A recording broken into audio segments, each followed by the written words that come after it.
ಜನಕರಾಯನ ಕುಮಾರಿ ಬೇಗ ಎಂಬುದಾಗಿ ಹೇಳಿದ್ದಾರೆ. ಲಕ್ಷ್ಮೀದೇವಿ ಈ ಥರ ಹೇಳಿದಾಗ ತುಂಬ ಸಂತೋಷ ಪಡ್ತಾಳಂತೆ. ಬೇರೆ ಏನು ಹೇಳಿದ್ರು ಅಷ್ಟು ಸಂತೋಷ ಆಗಲ್ಲಂತೆ. ಜನಕರಾಯನ ಕುಮಾರಿ ಅಂತ ಹೇಳಬೇಕಂತ. ಯಾಕೆ ಅಂತ ಹೇಳಿದರೆ, ಬೇರೆಯವರಿಗೂ ಮಗಳಾಗಿ ಬಂದಿದ್ದಾಳೆ, ಬೇರೆಯವರ ಮಗಳಾಗಿಯೂ ಅವತಾರವನ್ನು ಮಾಡಿದ್ದಾಳೆ, ಭೀಷ್ಮಕರಾಜನ ಮಗಳಾಗಿಯೂ ಹುಟ್ಟಿದ್ದಾಳೆ, ಅದೇ ರೀತಿಯಾಗಿ ಸತ್ರಾಜಿತನ ಮಗಳಾಗಿಯೂ ಇದ್ದಾಳೆ, ಹಾಗೆ ಆಕಾಶರಾಜನ ಮಗಳಾಗಿಯೂ ಬಂದಿದ್ದಾಳೆ. ಈ ಥರ ಅನೇಕ ಜನರ ಮಗಳಾಗಿ ಬಂದಿದ್ದರೂ ಕೂಡ, ಅವತಾರ ಮಾಡಿದ್ದರೂ ಕೂಡ ಅವರ ಕುಮಾರಿ ಅಂತ ಹೇಳಿದರೆ ಅವಳಿಗೆ ಅಷ್ಟು ಸಂತೋಷ ಆಗಲ್ಲಂತ. ಆದರೆ ಜನಕರಾಯನ ಕುಮಾರಿ ಅಂತ ಹೇಳಿದಾಗ ಭಾರೀ ಸಂತೋಷ ಆಗತ್ತೆ ಅಂತ. ಯಾಕೆ, ಏನು ಕಾರಣ ಅಂತ ಹೇಳಿದರೆ, ಇವರೆಲ್ಲ ಒಂದು ತಪ್ಪು ಮಾಡಿದ್ದಾರಂತ. ಭೀಷ್ಮಕ ರಾಜ ಅವನು ತಪ್ಪು ಮಾಡಿದ. ಏನು ತಪ್ಪು ಮಾಡಿದ ಅಂತ ಹೇಳಿದರೆ, ಕೃಷ್ಣನಿಗೆ ರುಕ್ಮಿಣಿಯನ್ನು ಕೊಡಬೇಕು ಅಂತ ಅವನು ಅಂದ್ಕೊಳ್ಳಿಲ್ಲ. ಕೃಷ್ಣನಿಗೆ ರುಕ್ಮಿಣಿಯನ್ನು ಕೊಡಬೇಕು ಅಂತ ಅಂದ್ಕೊಳ್ಳಿಲ್ಲ. ಆಮೇಲೆ ಶಿಶುಪಾಲನಿಗೆ ಕೊಡಬೇಕು ಅಂತ ಯೋಚನೆ ಬಂದಿತ್ತು. ಕೃಷ್ಣ ಎಚ್ಚರಿಕೆ ಕೊಟ್ಟ ಮೇಲೆ ಎಚ್ಚರಗೊಂಡು ಮನಸ್ಸನ್ನು ಬದಲಾಯಿಸಿದ. ಮೊದಲು ಅವನಿಗೆ ಗೊತ್ತಾಗಲಿಲ್ಲ, ಕೃಷ್ಣ ಅವನಿಗೇನೇ ರುಕ್ಮಿಣಿಯನ್ನು ಕೊಡಬೇಕು ಅನ್ನೋದು ಗೊತ್ತಾಗಲಿಲ್ಲ.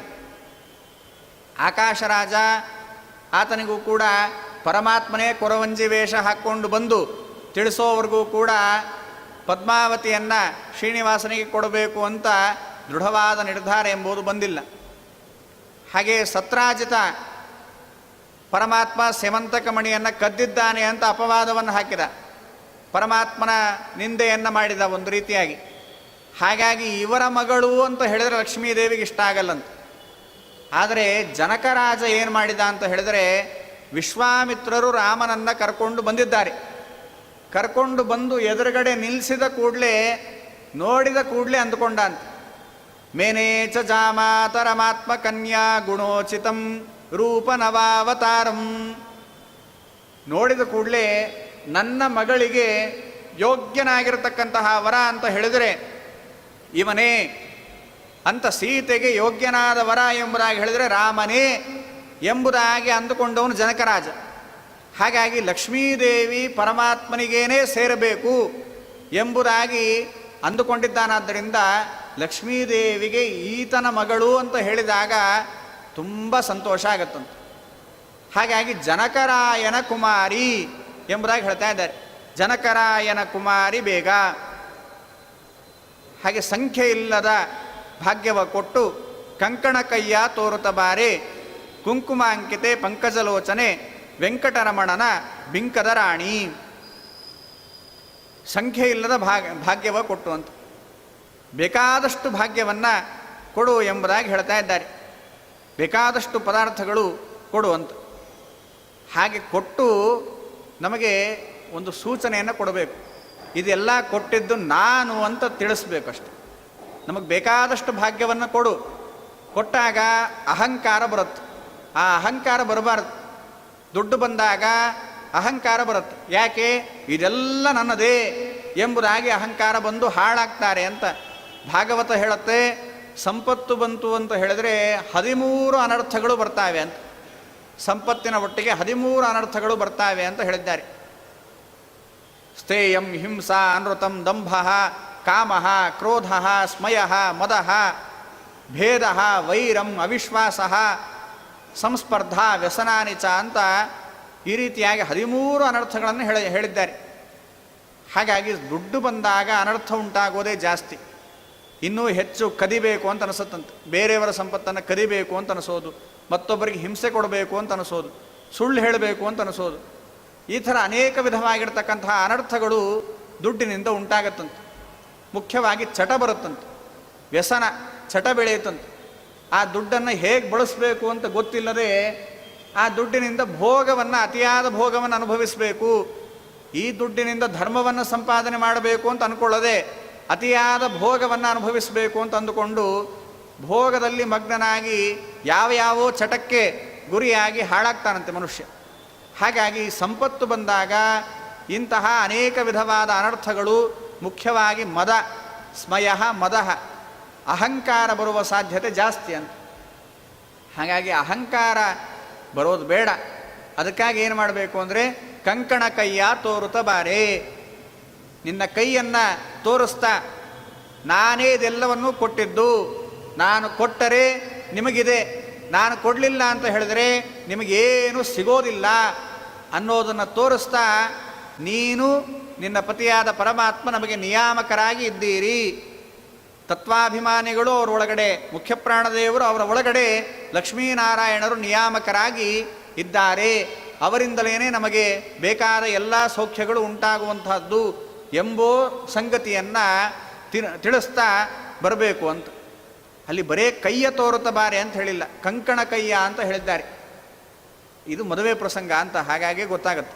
ಕಂಕಣ ಕೈ, ಕಂಕಣ ಬಂಧನ ಆಗಿದೆ, ಕಂಕಣ ಬಂಧನ ಮಾಡಿಕೊಂಡು ಮದುವೆ ನಡೀತಾ ಇದೆ. ಅಂತಹ ಆ ಕಂಕಣ ಬಂಧನದಿಂದ ಕೂಡಿರುವಂತಹ ನಿನ್ನ ಕೈಯನ್ನು ತೋರಿಸ್ತಾ ನಿನ್ನ ಅನುಗ್ರಹ ಇದು ಅಂತ ತಿಳಿಸ್ತಾ ಬರಬೇಕು ಅಂತ.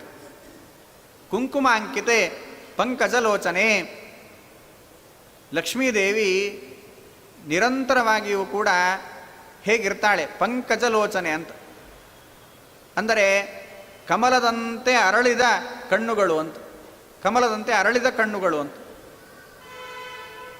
ಕುಂಕುಮಾಂಕಿತೆ ಅಂತ, ಯಾವಾಗಲೂ ಕುಂಕುಮವನ್ನು ಧಾರಣೆ ಮಾಡಿಕೊಂಡು ಪಂಕಜಲೋಚನೆಯಾಗಿ ಅರಳಿದ ಕಣ್ಣುಗಳುಳ್ಳವಳಾಗಿ ಇದ್ದಾಳೆ ಅಂತ.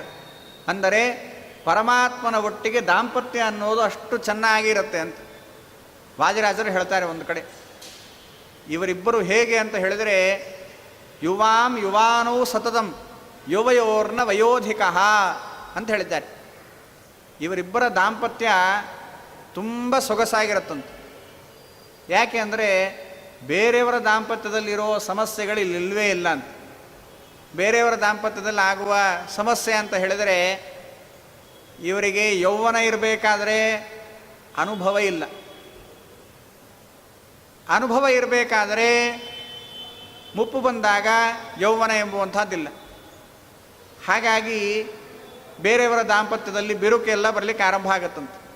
ಆದರೆ ಲಕ್ಷ್ಮೀನಾರಾಯಣರ ದಾಂಪತ್ಯ ಎಷ್ಟು ಚೆನ್ನಾಗಿರುತ್ತೆ. ಯಾಕೆ ಅಂತ ಹೇಳಿದರೆ, ಯುವಾಂ ಯುವಾನೋ ಸತತಂ, ಇವರಿಬ್ಬರೂ ನಿರಂತರವಾಗಿ ಯುವಕರಂತೆ, ಎಂದಿಗೂ ಮುಪ್ಪೆಂಬೋದಿಲ್ಲ, ನಿರಂತರವಾಗಿ ಯುವಕರಂತೆ. ಆದರೆ ನಿಮ್ಮಷ್ಟು ವಯಸ್ಸಾದವರು ಯಾರೂ ಇಲ್ಲ ಅಂತ ಹೇಳ್ತಾರೆ.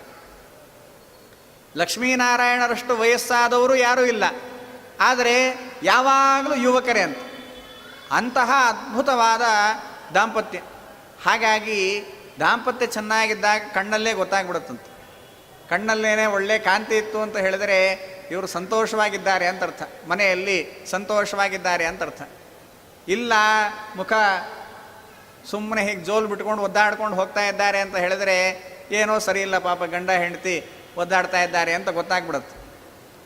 ಅದು ಪಂಕಜಲೋಚನೆ, ಲಕ್ಷ್ಮೀದೇವಿಯ ಕಣ್ಣು ನಿರಂತರ ಅರಳಿರುತ್ತಂತೆ.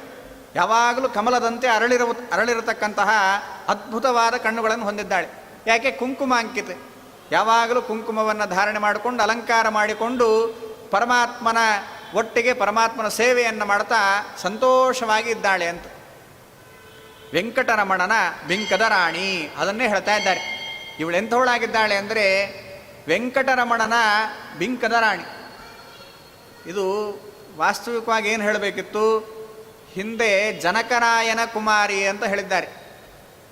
ಇಲ್ಲೇನು ಹೇಳಬೇಕಿತ್ತು, ವೆಂಕಟರಮಣನ ಬಿಂಕದ ರಾಣಿ ಅಲ್ಲ, ರಾಮಚಂದ್ರನ ಬಿಂಕದ ರಾಣಿ ಅಂತ ಅನ್ಬೇಕಿತ್ತು.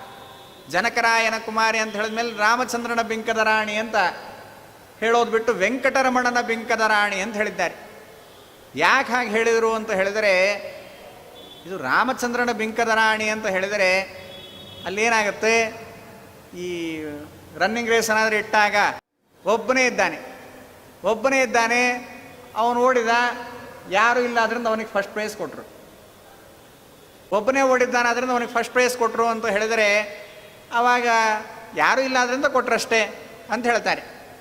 ಹಾಗೆ ಈ ರಾಮನ ಬಿಂಕದ ರಾಣಿ ಅಂತ ಹೇಳಿಬಿಟ್ರೆ ಅವಾಗೇನಾಗತ್ತೆ, ರಾಮನಿಗೆ ಒಬ್ಬಳೇ ಹೆಂಡತಿ, ರಾಮನಾಗಿ ಅವತಾರ ಮಾಡಿದಾಗ ಒಬ್ಬಳೇ ಹೆಂಡತಿಯನ್ನು, ಸೀತೆಯನ್ನು ಮಾತ್ರ ಸ್ವೀಕಾರ ಮಾಡಿದ್ದಾನೆ. ಇದ್ದಿದ್ದೇ ಒಬ್ಬಳು ಹೆಂಡತಿ ಅಂದಮೇಲೆ ಬೇರೆ ಯಾರನ್ನು ಪ್ರೀತಿಸ್ಲಿಕ್ಕೆ ಸಾಧ್ಯ ಇದೆ, ಅವಳೇ ರಾಣಿಯಾಗಬೇಕು ಅಂತ ಗೊತ್ತಾಗ್ಬಿಡುತ್ತೆ. ಹಾಗೆ ಅಂದ್ಕೊಳ್ಬೇಡ್ರಿ, ವೆಂಕಟರಮಣನ ಬಿಂಕದ ರಾಣಿ ಅಂತ. ವೆಂಕಟರಮಣ ಕೃಷ್ಣ ಅವನು ರಮಣ ಅಂದರೆ ಬೇಕಾದಷ್ಟು ರಮಣವನ್ನು ಮಾಡಿದವನು.